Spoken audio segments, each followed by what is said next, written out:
Okay, so here's a sentence you've probably heard your entire life, and it sounds so obviously true that almost nobody stops to check it.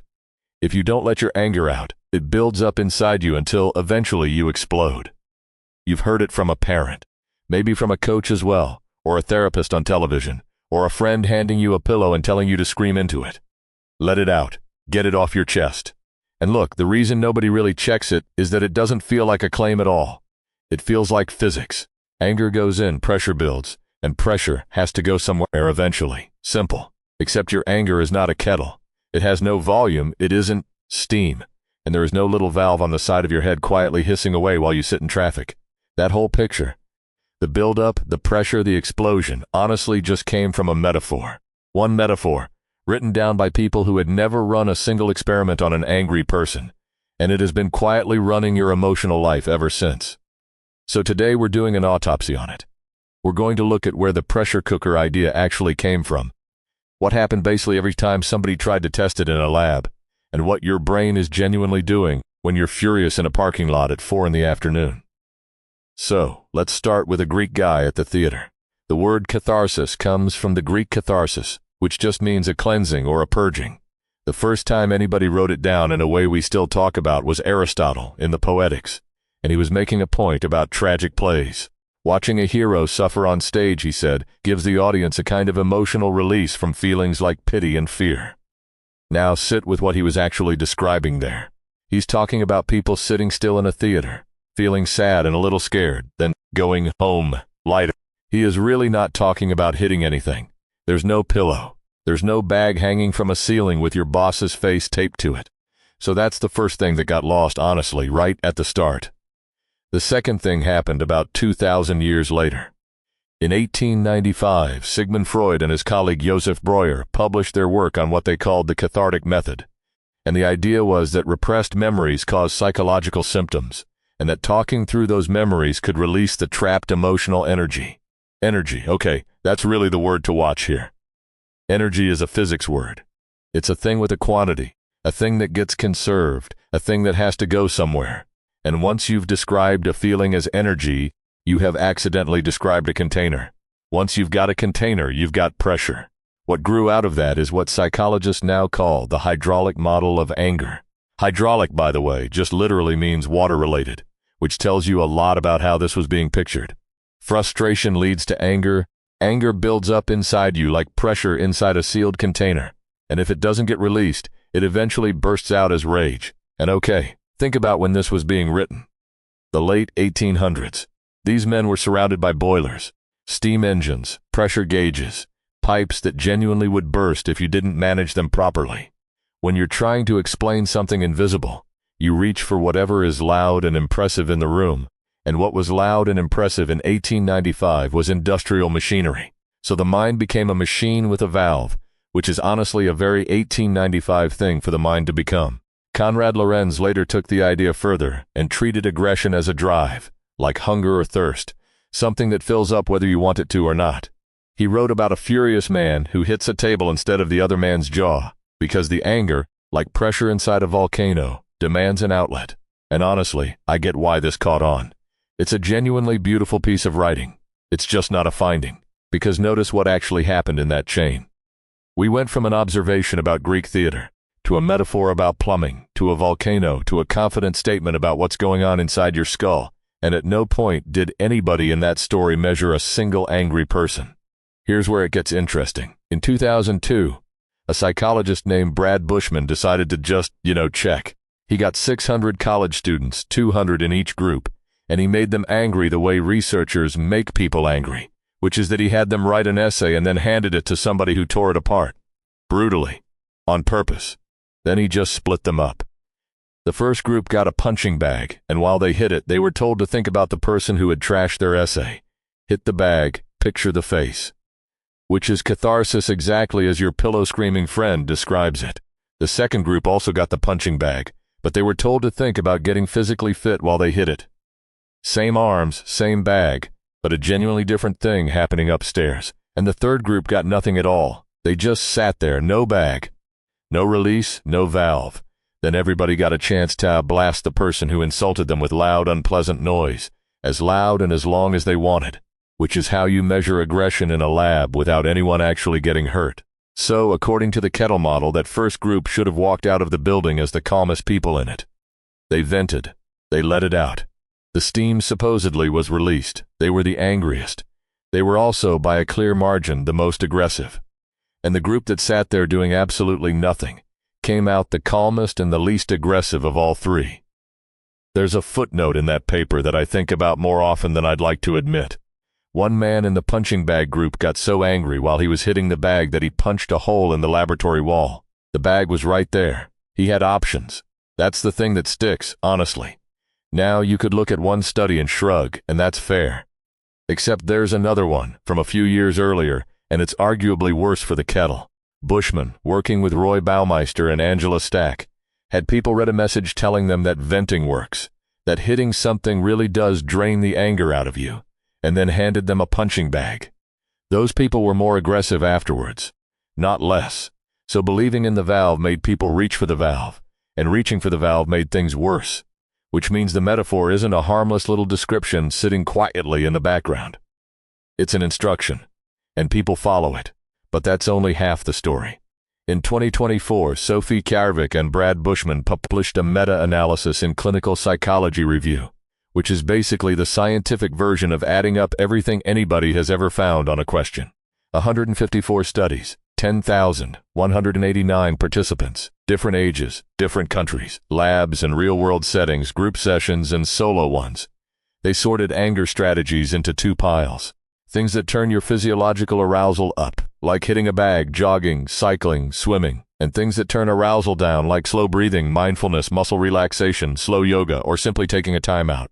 Turning arousal down worked, reliably, across basically all of those populations, in labs and out in the real world. Turning it up did not. And this is the part that stings a little, because even going for a run, which is really just the socially respectable version of punching a wall, came out counterproductive for anger specifically, because it raises arousal. Good for your heart. Not the tool for this particular job. Kjarvik has said that part of what inspired the whole review was watching rage rooms get popular. Those places where you pay actual money to smash plates and old printers with a bat, in the name of getting it out of your system. So, okay, what's really going on in there? Why doesn't hitting something with your whole body drain the thing it's supposed to drain? The review leans on an old idea from emotion research called two-factor theory, which says an emotion is made of two things at once. There's the physical arousal, the heart rate, the heat in your face, the jaw doing that thing. And then there's the meaning, which is the story your mind is telling about what happened and who did it to you. You really do need both.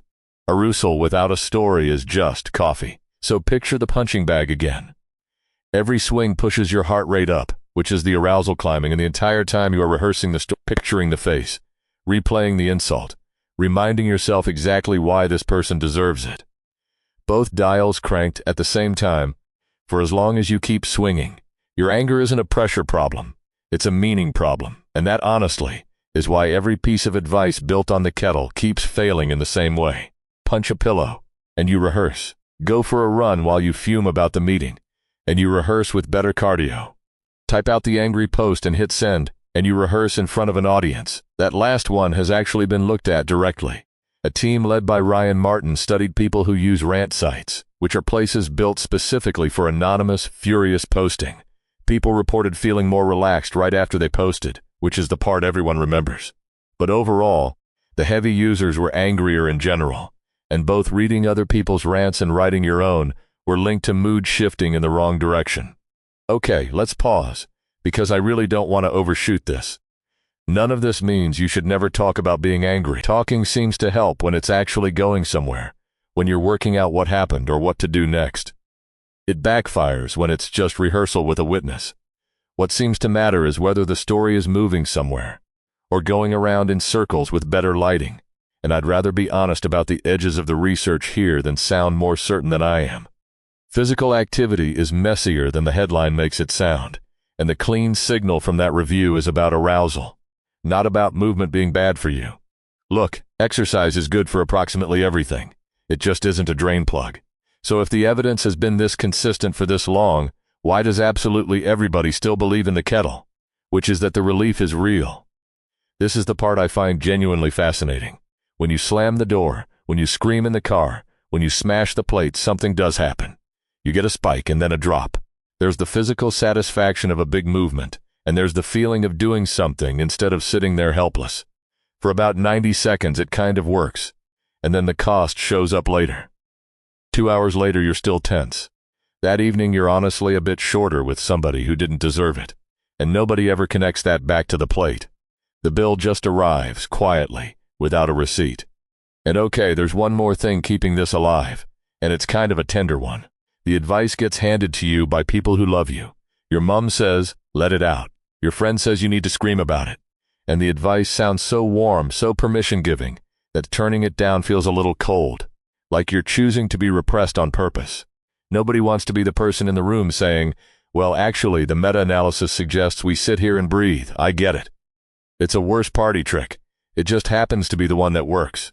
So we all quietly keep a theory alive that our own experience seems to confirm every single time, because we're comparing the wrong two moments. We compare before I screamed with the second after I screamed. We never compare it with the version of the day where we didn't scream at all, because that version doesn't exist, and you can't miss what you never got to run. And look, we've all done this. I've done this more than once. There's a specific kind of righteous energy in slamming a kitchen cupboard that I'm not going to pretend I'm above. Here's the thing, though. The truth here is genuinely better news than the myth, and I don't say that just to be nice about it. If anger really were hydraulic, you'd be stuck with it. You'd have a fixed quantity of dangerous stuff inside you, and your only options would be to dump it somewhere or wait for it to blow. That's a fairly bleak thing to be carrying around, and a lot of people carry it around without ever noticing they've agreed to it. But that quantity was never actually in there. What's in there is a body running hot while a mind keeps narrating, and states like that can be turned down, which is exactly why the boring stuff works. Slow breathing, muscle relaxation, 10 minutes of nothing, a walk that isn't secretly a revenge simulation. The same unglamorous tools that work on stress work here too. They cost nothing, and honestly, nobody can sell you a ticket for them, which might be part of why they don't trend.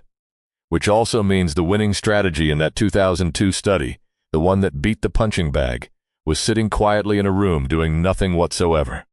2,000 years of dramatic theory, one very confident volcano metaphor, and the champion turned out to be a guy in a chair. So the next time you're standing in a parking lot with your keys in your hand and your jaw locked, still furious about something that happened 40 minutes ago, there's no valve to open. There's just a body running hot and a story running loud, and the two of them are keeping each other going. You don't have to be calm about it. You're allowed to be angry. So the smallest useful thing, and it really is small, is to slow the breathing down before you decide what the anger means. Not to become enlightened. Just to stop feeding one dial while the other one is already up. And if your anger is the kind that's frightening you or frightening the people around you, that's a conversation. For a professional and not for a video on the internet. If you want to go deeper into this, that 2024 meta-analysis is surprisingly readable. And I've linked a couple of books on the psychology of anger below, the ones I actually used while putting this together. But mostly I want to know one thing. If you've ever paid to smash things in a rage room, did you genuinely feel better an hour later, or just tired? Tell me, because I have a suspicion, and I'd honestly like to be wrong about it. So, subscribe if you want more of these. There's a whole shelf of psychology that everybody repeats, and almost nobody checks, and we're going through it one myth at a time.